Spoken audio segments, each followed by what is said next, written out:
انعام کی آیت نمبر 56 سورۃ الانعام کا 7واں رکوع اور 7ویں پارے کا 13واں رکوع۔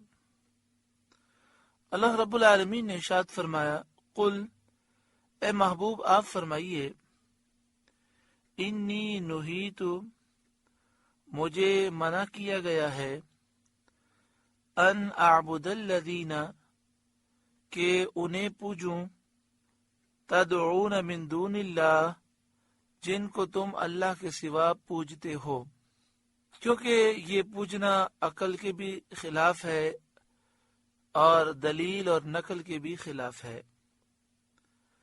عقل بھی یہ کہتی ہے کہ بے جان پتھر خدا نہیں ہو سکتے، اور علم بھی یہ کہتا ہے کہ بے جان پتھر خدا نہیں ہے، اللہ وحدہ لا شریک ہے۔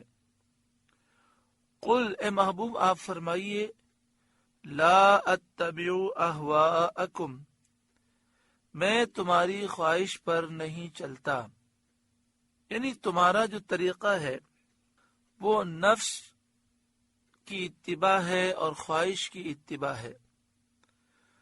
تم نفس کی پیروی کرتے ہو، خواہش کی پیروی کرتے ہو، دلیل تمہارے پاس نہیں، تم دلیل کا اتباع نہیں کرتے، اس لیے تمہارا یہ طریقہ اختیار کرنے کے ہرگز قابل نہیں۔ قل لا اتبع اہواءکم اے محبوب آپ فرمائیے میں تمہاری خواہش پر نہیں چلتا، یعنی تمہارا دین خواہشات کا نام ہے اور اس کی کوئی حیثیت نہیں۔ قد ضللت اذا وما انا من المہتدین یوں ہو تو میں بہک جاؤں اور راہ پر نہ رہوں، یعنی اگر میں تمہارے دین پر چلنے لگوں تو میں بہک جاؤں گا اور سیدھی راہ پر نہ رہوں گا، اور ایسا ہو نہیں سکتا کیونکہ نبی معصوم ہیں اور نبی اکرم صلی اللہ علیہ وآلہ وسلم معصوموں کے سردار ہیں، تو نبی کبھی گمراہی کے راستے پر چل نہیں سکتے، لہذا میں کبھی تمہارے دین کو نہیں اپناؤں گا۔ قل اے محبوب آپ فرمائیے، انی علی بینۃ من ربی میں تو اپنے رب کی طرف سے روشن دلیل پر ہوں اور مجھے اس کی معرفت حاصل ہے، میرے پاس روشن دلیل ہے کہ میں سچے دین پر ہوں، میں جانتا ہوں کہ اللہ کے سوا کوئی عبادت کے لائق نہیں۔ یہ روشن دلیل کیا ہے؟ قرآن مجید فرقان حمید روشن دلیل ہے۔ آپ صلی اللہ علیہ وآلہ وسلم کے کثیر معجزات روشن دلیل ہیں، اور توحید کے براہین واضح دلائل یہ روشن دلیل ہیں۔ قل اے محبوب آپ فرمائیے، انی علی بینۃ من ربی میں تو اپنے رب کی طرف سے روشن دلیل پر ہوں، وَكَذَّبْتُمْ بِهِ اور تم اسے جھٹلاتے ہو، یعنی اے کافروں میں روشن دلیل رکھتا ہوں، جس دین پر ہوں اس دین کا حق ہونا دلائل سے ثابت ہے، اور تم بد نصیب ہو کہ اس روشن دین کو جھٹلاتے ہو۔ ما عندی ما تستعجلون به میرے پاس نہیں جس کی تم جلدی مچا رہے ہو۔ کفار مذاق اڑانے کے لیے نبی اکرم سید عالم صلی اللہ تعالی علیہ وآلہ وسلم سے کہا کرتے تھے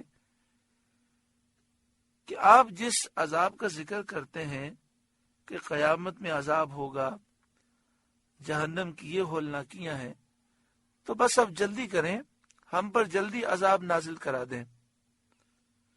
اس آیت میں ان کافروں کو جواب دیا گیا، اور یہ بات ظاہر کر دی گئی کہ نبی اکرم صلی اللہ علیہ وآلہ وسلم سے اس کا سوال کرنا بالکل بیجا ہے۔ ان الحکم الا للہ حکم نہیں مگر اللہ کا، حقیقی طور پر فیصلہ کرنے والا اللہ تعالی ہے، وہ جو چاہتا ہے وہ ہوتا ہے۔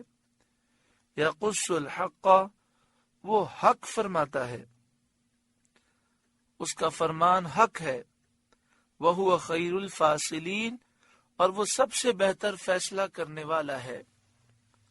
قل، اے محبوب آپ فرمائیے، لو ان عندی ما تستعجلون به، اگر میرے پاس ہوتی وہ چیز جس کی تم جلدی کر رہے ہو،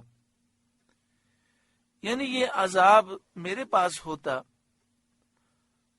لَقُضِيَ الْأَمْرُ بَيْنِي وَبَيْنَكُمْ، تو مجھ میں اور تم میں کام ختم ہو چکا ہوتا، فیصلہ کر دیا جاتا، میں تمہیں ایک لمحے کی بھی مہلت نہ دیتا، اور جب دیکھتا کہ تم میرے رب کے گستاخ ہو، مخالف ہو، تمہیں فوراً ہلاک کر دیتا۔ لیکن اللہ تعالی حلیم ہے، وہ سزا دینے میں جلدی نہیں فرماتا، ڈھیل دیتا ہے۔ واللہ اعلم بالظالمین، اور اللہ ظالموں کو خوب جانتا ہے۔ وعنده مفاتح الغیب،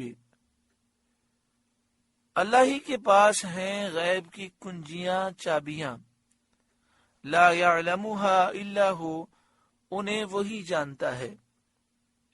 غیب اللہ تعالی ہی جانتا ہے، تو جسے وہ چاہے وہی غیب پر مطلع ہو سکتا ہے، بغیر اس کے بتائے کوئی غیب نہیں جان سکتا۔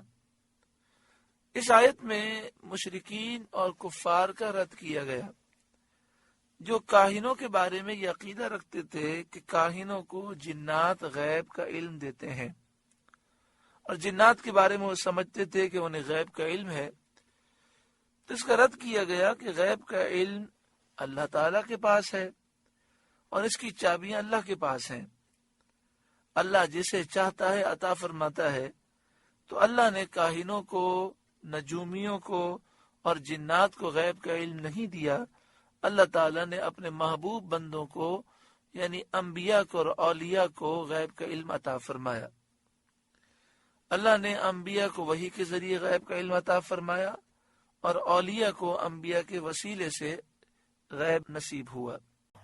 آپ سے گزارش ہے کہ قرآن کے اس پیغام کو آگے پہنچا کر ثواب جاریہ حاصل کریں۔